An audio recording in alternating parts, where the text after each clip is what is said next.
I'm back with episode 3 of Life as a Flight Attendant, and we're just going through the process. Um, the second episode was what the difference between all the different type of carriers. This is going to pretty much be about your application process. Okay, the application process is very long and very tedious, so it can get kind of discouraging at some points, and you just can't let that happen. Turn off the fan. I'm in Phoenix, and it is 117 degrees outside, so it's ridiculously hot. So I have my fans going and everything, so I won't overheat or my laptop overheat. So, what I was saying is the application process can be very tedious and stressful. But really, D? That's going in the video as your blooper.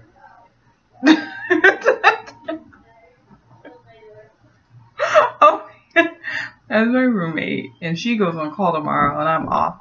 So, it's just a tedious process.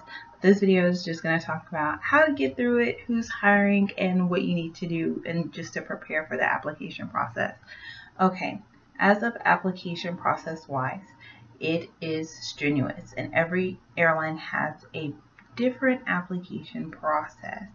So it's just pretty much finding out who's hiring, and then filling out their application or going to their open forum, or pretty much like a job fair or career fair for that airline, and doing your application, taking your resume, doing your interview and stuff like that. Some do it that way, some do it the other way, where they do have an application, a video interview or phone interview. Then you'll do a work history, then you'll do your face-to-face, and then you'll do your background check. So pretty much we're just going to discuss the regular way of going about things. So first, you need to figure out who's hiring.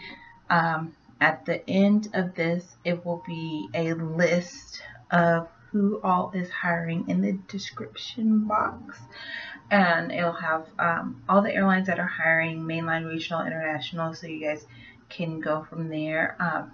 It's getting ready to be the third week of August, so go ahead and send your resumes in if you haven't already, if you want me to review them. But the application process is pretty much a process of like patience. You go to the airline's link, see their application, fill out their application. It's going to ask you your work history. Try to remember as much work history as possible to get on that application, because the reason why I'm saying this, because in the end, whenever you are done with your video interview or your phone interview, they may want to go ahead and do a work background check, and if stuff isn't matching up to what they find, then that may be something that eliminates you. So just make sure you have the things you need to make sure you have are your past 7 years of work history and past 7 years of residences, so they can just, whenever they do their background check, not only is the airline doing the background check, the Department of Transportation or the DOT is doing a background check as well. So just make sure you have all that ready, because it gets kind of frustrating if you're trying to like at your computer, like, where did I live here, and when did I live, or what job did I have at this time. If you're not working or have not worked, you can just put no work history for this time to this time, and then put your explanation. I was a student, I was a stay-at-home mom, just put your explanation of why you weren't working, because they will ask. As of everything else, it's pretty much simple. Upload your resume, then wait for a call or an email. If you do your video interview will be next. I already discussed what type of questions will be asked. There's usually 3 to 5 questions asked, and you have time to prepare for your answer. But here is the biggest tip where a lot of people mess up.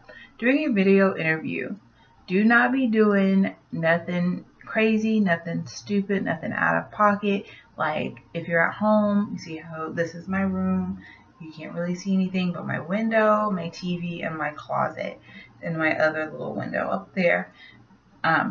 Make sure you are dressed professionally, hair up, or if you're a man, just make clean shaven. Look like you are at a face-to-face interview and act like you are in a face-to-face interview.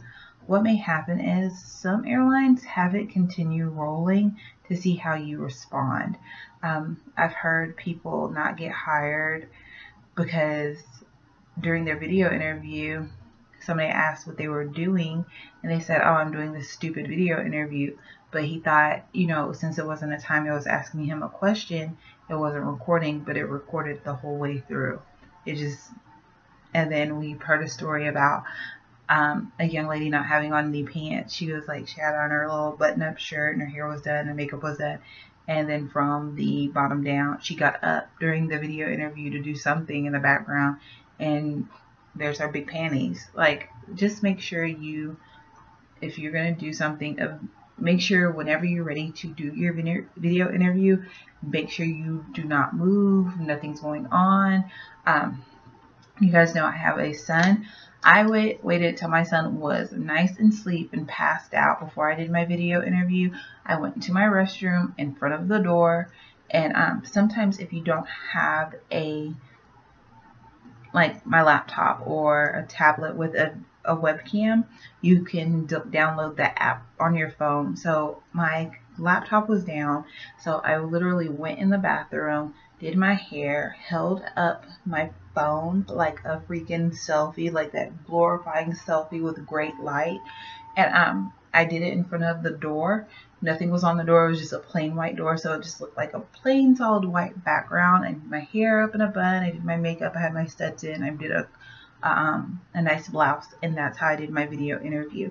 After your video interview is said and done, then you go into the phase of filling out your work history and address history, so they can start the preliminary stuff of doing a background check, because they want to, in checking your work history and, you know, your address history and stuff like that, to see if everything is matching up.